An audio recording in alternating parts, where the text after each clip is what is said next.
Olá pessoal, tudo bem? Professor César falando. Estamos aqui em mais uma aula de ensino remoto de emergência. Vamos dar continuidade então ao nosso episódio histórico, estudo de caso sobre a invenção da teoria atômico-molecular moderna. Muito bem. Vamos relembrar rapidamente, né? Porque já se passou uma semana, os objetivos. Tá, desfocou. Os objetivos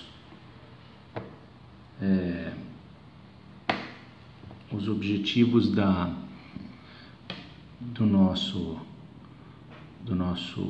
nossa aula era primeiramente compreender como é que se faz história da ciência por meio de episódios históricos com estudos de caso aprofundados. Então, o que a gente fez na aula passada? A gente trouxe um episódio histórico com estudo de caso aprofundado, né? Então, como é que se faz história da ciência por meio desses estudos? Assim, vai direto na fonte primária. Vocês viram lá, o tio pegou lá os dados do Dalton, a discussão dele com Gay-Lussac, com Avogadro, né? Então, fomos nas fontes. Segundo objetivo era mostrar o surgimento da teoria atômica experimental com o trabalho de John Dalton, foi o que nós fizemos. Terceiro objetivo, entender o processo de construção da hipótese de Avogadro e a ressonância das ideias de Dalton e Avogadro. Então nós vimos lá que o Dalton ele construiu uma teoria atômica muito interessante, experimental, né, baseado no experimento. Então, como é que ele fez isso? Ele generalizou os dados do macro para o micro, usando a regra de máxima simplicidade. Isso gerava alguns probleminhas, né?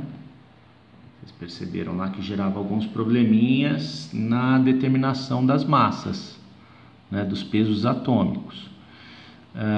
E aí, o que aconteceu? O Avogadro, em 1811, propôs a teoria atômica pensando em moléculas diatômicas, né? Então, surgiu aquela discussão do Dalton com Gay-Lussac, né? O Dalton falando que era impossível existir o mesmo número de partículas por volume, e ele provou isso, efetivamente era impossível, né? Mas pensando os átomos de forma individual, como ele pensava, né? O que ele fez, o Avogadro? Vamos pensar então na molécula diatômica, resolve o problema. É muito curioso o estudo de caso, você vê a construção teórica a partir de dados experimentais, é muito interessante. Muito bem, então entender o processo de construção da hipótese de Avogadro e a ressonância das ideias de Dalton e Avogadro, nós já fizemos, e ficou faltando refletir sobre a relação entre a história da ciência e o ensino de química, isso ainda nós não fizemos. Então, nós já seguimos todos esses passos, né? Para mostrar o estudo de caso de história da ciência, né? Do surgimento da teoria atômica molecular, nós inicialmente descrevemos um cenário do final dos 18 e começo do 19. Esse cenário propiciou o surgimento da teoria atômica, né? E aí nós fomos lá para o segundo item, e mostramos como que foi construída a teoria atômica. Depois, nós vimos lá a publicação do Gay-Lussac em 1809, que uriçou o Dalton, que fez uma publicação lá em 1810, questionando o trabalho de Gay-Lussac. Depois, a proposta de Avogadro, a intervenção de Avogadro, comparando e tentando resolver o problema da discussão do Gay-Lussac e do Dalton, e vimos a repercussão dessas ideias no século XIX, né? O pessoal do século XIX meio que cagou para as ideias de Dalton e Avogadro, né? Então, essas ideias começaram a ganhar corpo em 1860, e mesmo assim, no início do século XX, ainda você tinha muita gente que não acreditava na teoria atômica, né? Então, essa teoria começou a ficar mais robusta depois de uns 100 anos. Houve um processo muito demorado de aceitação dessas ideias. E, por último, que ficou faltando a gente refletir, vamos falar agora, é o tema da aula de hoje, História da Ciência e Ensino de Química. Nós vamos fazer algumas reflexões sobre a história da ciência e ensino. Então vamos a ela, né? Item 6. Qual que é o objetivo da aula de hoje? Tecer considerações sobre a importância da história da ciência para o ensino de química. Quais são as questões que vão nortear as nossas discussões? Primeiro, por que aproximar a história da ciência e ensino de ciências? Né? Por que aproximar a história da ciência e ensino de química? E a segunda questão seria como de fato podemos utilizar a história da ciência nas aulas de química no ensino médio e também na faculdade, tá? Então, eu sei que a gente está na faculdade, mas podemos pensar como que a gente pode utilizar a história da ciência nas aulas de química na faculdade. Muito bem, vamos para a primeira questãozinha então. Vamos refletir o porquê aproximar a história da ciência e ensino de ciências. Bom, acreditamos que essa aproximação é muito importante porque o ensino de ciências está vivenciando uma crise. Vejamos.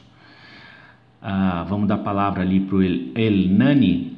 Ele diz o seguinte: a crise contemporânea do ensino de ciências, evidenciada pelos altos índices de analfabetismo científico e evasão de professores e alunos das salas de aula de ciências, contribuiu para que uma maior atenção recaísse sobre as abordagens contextuais do ensino de ciências. Sobre essa crise, Mateus disse que a história, a filosofia e a sociologia da ciência não têm todas as respostas para essa crise. Porém, possuem algumas delas, podem humanizar as ciências e aproximá-las dos interesses pessoais, éticos, culturais e políticos da comunidade. Podem tornar as aulas de ciências mais desafiadoras e reflexivas, permitindo deste modo o desenvolvimento do pensamento crítico, podem contribuir para um entendimento mais integral da matéria científica, isto é, podem contribuir para a superação do mar de falta de significação que se diz ter inundado as salas de aula de ciências, onde fórmulas e equações são recitadas sem que muitos cheguem a saber o que significam. É lindo isso, né? Podem melhorar a formação do professor, auxiliando o desenvolvimento de uma epistemologia da ciência mais rica e mais autêntica, ou seja, de uma maior compreensão da estrutura das ciências, bem como do espaço que ocupam no sistema intelectual das coisas.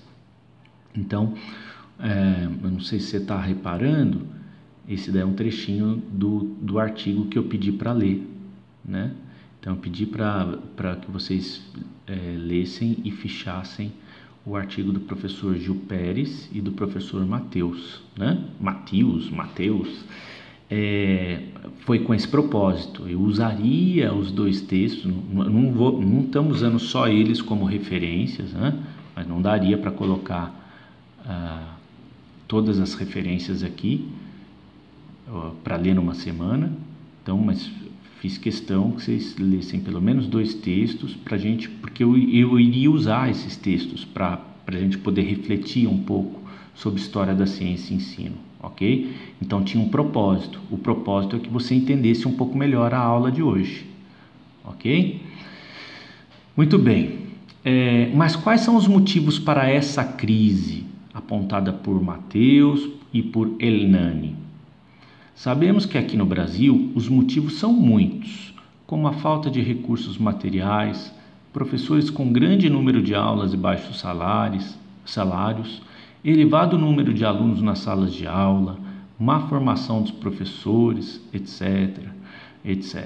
Entretanto, para não sermos demasiadamente rasos em nossas análises, tentaremos discutir a respeito de como os conteúdos científicos são abordados em sala de aula.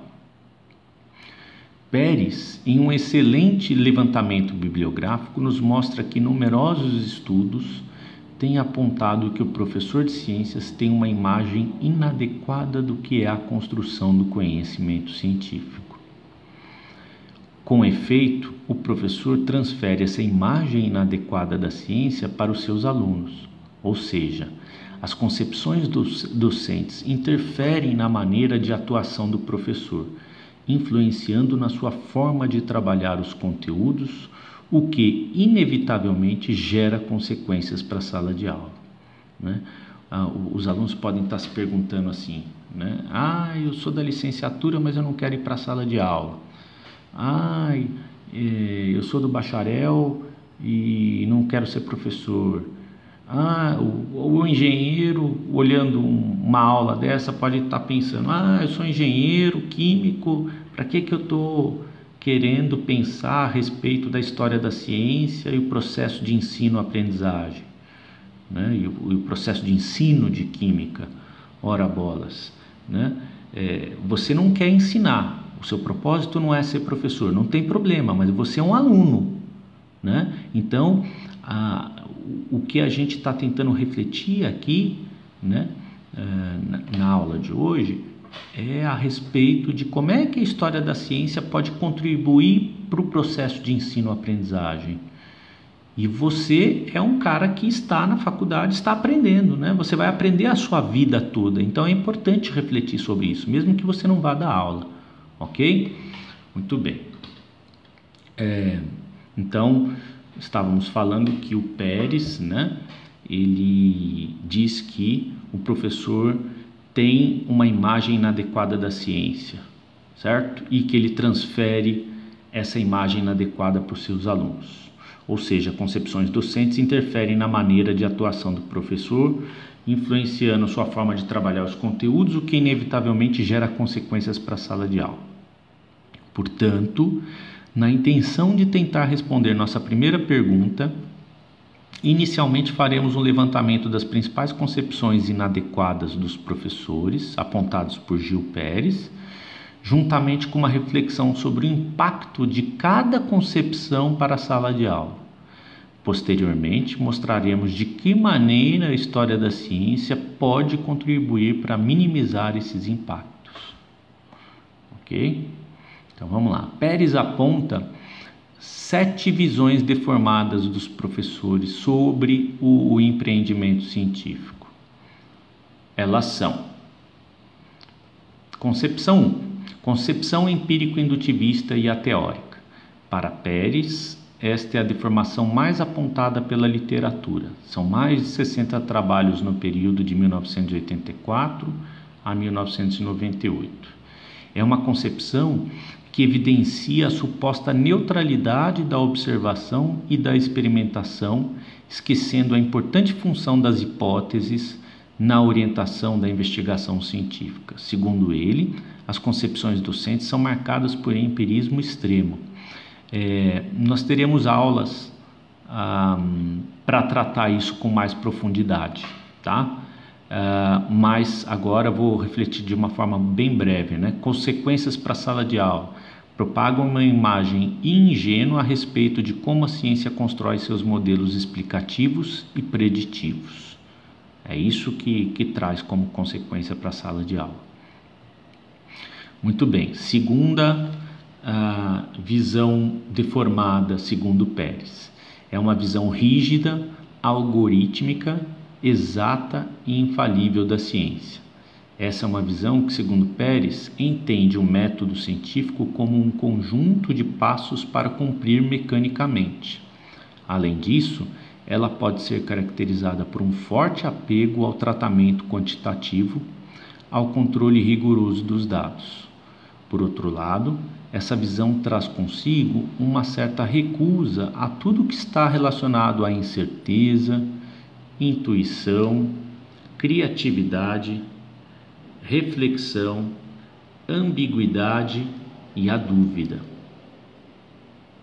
Consequências para a sala de aula.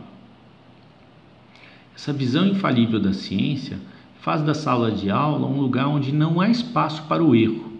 Isso se manifesta de duas formas principais. A primeira é a forma como o professor dialoga com a sala, não usando o erro do aluno como um material precioso para a discussão e retificação de ideias, no sentido de torná-las mais bem elaboradas. Ele simplesmente rotula o aluno como errado e aponta a resposta certa, empobrecendo o debate e transformando as aulas em monólogos enfadonhos onde o professor é o detentor de todas as respostas certas. A segunda maneira como se manifesta em sala de aula é por meio das avaliações. Com uma preocupação quase obsessiva em evitar a ambiguidade e em assegurar a confiabilidade das avaliações, distorce a natureza do trabalho científico, essencialmente incerto. A avaliação deveria ter em conta essa ambiguidade e não tentar eliminá-la ou mesmo ignorá-la. Não podemos nos esquecer que a natureza do trabalho científico está visceralmente vinculada à incerteza, intuição, dúvida, criatividade, reflexão, ambiguidade e até mesmo a tentativa e erro. Portanto, essa visão é perniciosa, pois leva o professor a uma prática que vai na contramão do que é a essência do trabalho científico. 3, que para mim é uma das visões mais problemáticas, né? É a visão aproblemática e ahistórica, portanto dogmática e fechada. Consequências para a sala de aula: transmissão dos conhecimentos já elaborados sem mostrar os problemas que lhe deram origem, qual foi a sua evolução, as dificuldades encontradas e etc. Perde-se assim de vista que, como afirma Bachelard, todo conhecimento é resposta a uma pergunta, isto é, a um problema, a uma situação problemática, o que dificulta a captação, bem como a compreensão da racionalidade de todo o processo e empreendimento científico. Essa transmissão de conhecimentos acabados, ou seja, dos resultados científicos omitindo o rico processo de construção das ideias, resulta em uma educação baseada em crença científica, onde os conceitos são meramente apresentados como se fossem dogmas. Em relação a isso, Martins diz que, antes de falar sobre o que o Roberto Martins fala, eu queria refletir um pouquinho. Olha só, vamos pegar o estudo de caso que nós fizemos a respeito do surgimento da teoria atômica molecular moderna, né? Antes de você estudar historicamente o processo de construção dessas ideias, como é que te ensinaram que é a fórmula da água? Chegaram lá, falaram que a água é H2O e pronto, né? Que esse 2 representa que tem 2 hidrogênios e que quando não tem nada escrito quer dizer que tem 1, né? Então não tem nada escrito do lado do oxigênio, quer dizer que é só 1 oxigênio. Portanto, a fórmula da água é H2O porque tem 2 hidrogênios e 1 oxigênio na sua formação. Mas como é que eu provo isso? Né? Como é que esse conceito foi construído? Como é que eu sei que é H2O se eu não vejo a molécula? Né? Então, o processo de construção dessas ideias é um processo muito rico e muito interessante de tentar entender. Você percebe? Foi aquela discussão, o Dalton criou as ideias, essas ideias tinham um monte de problemas, né?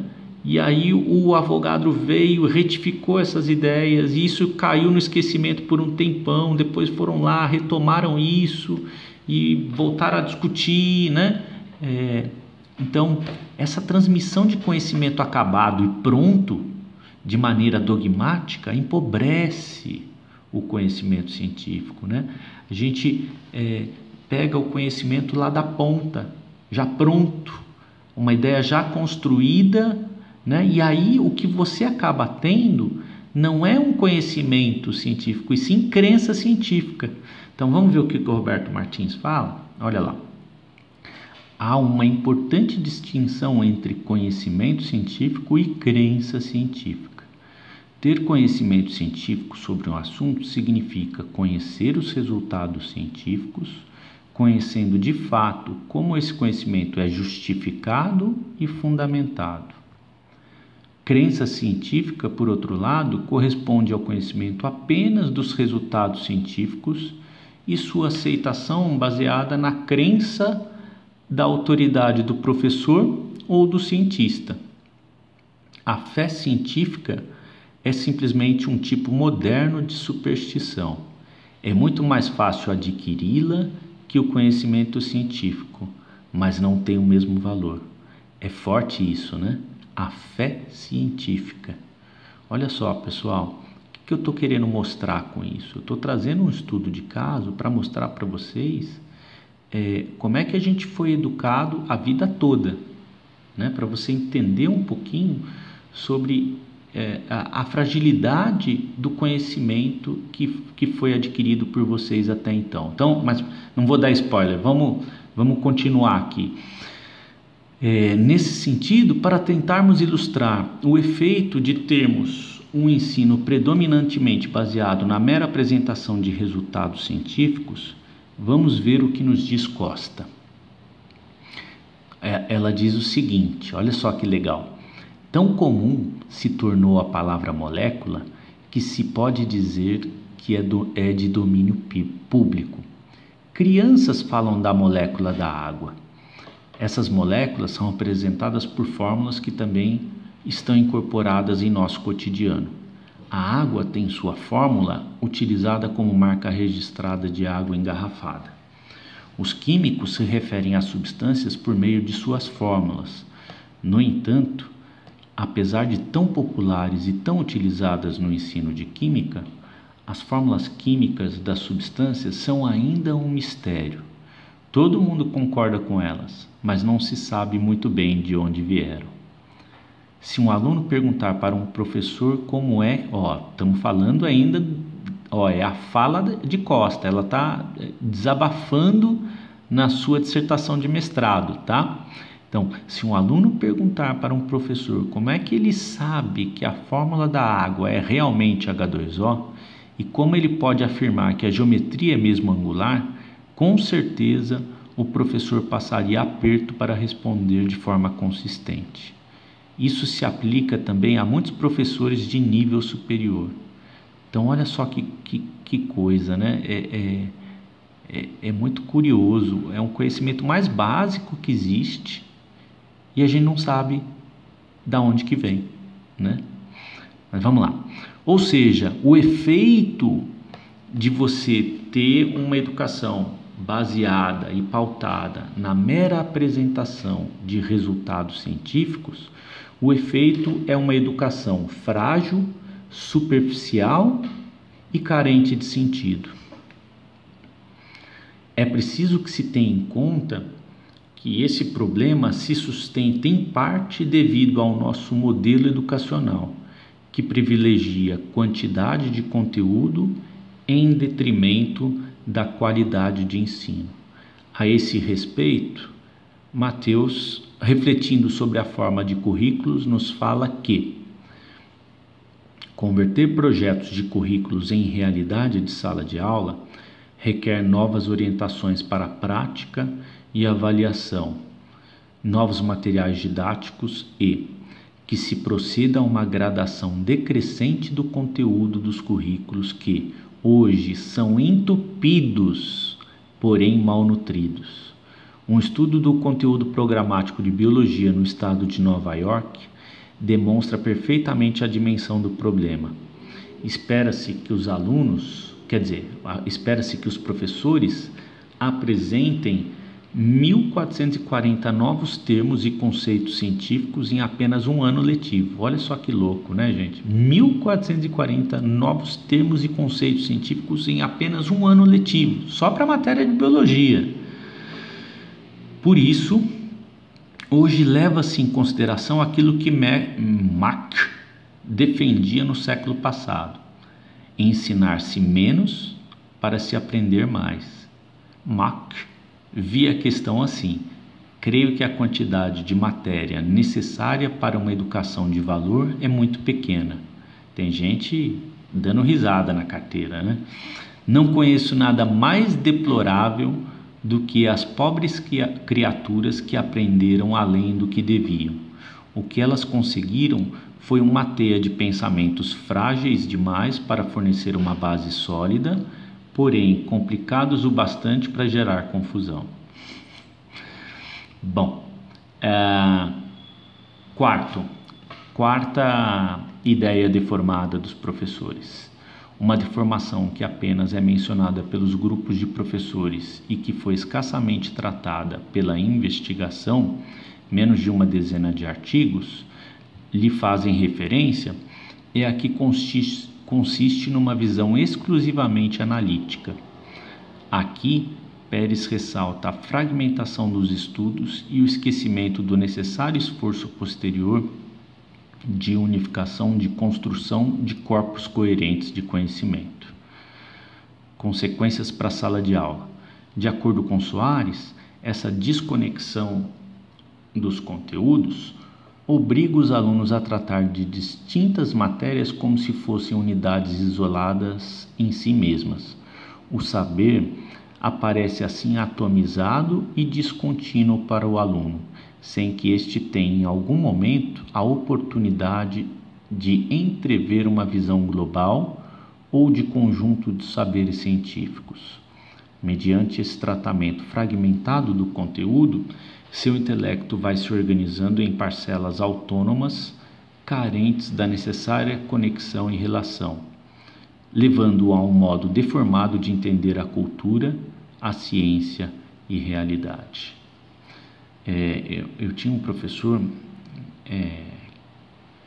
que ele dizia que o saber moderno ele é organizado em caixinhas.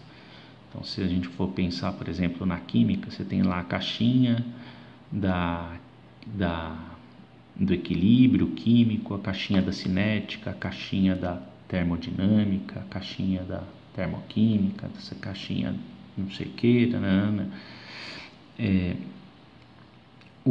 a pessoa efetivamente inteligente, né? O professor inteligente é aquele que tem a habilidade de conectar essas caixinhas, formando como se fosse uma teia, né? E aí, esse é um problema que o Pérez aponta, né? A fragmentação dos estudos. É interessante você ter o conteúdo organizado, né? Separado, fragmentado em caixas. Fica mais didático. Porém, a gente precisa fazer um esforço para conectar, né? Para unir esses corpos coerentes de conhecimento, para que eles tenham sentido, né? Eu ia começar na quinta, mas eu não vou parando o vídeo por aqui, porque está dando meia hora, vou continuar no próximo, tá? Beijo, até a próxima.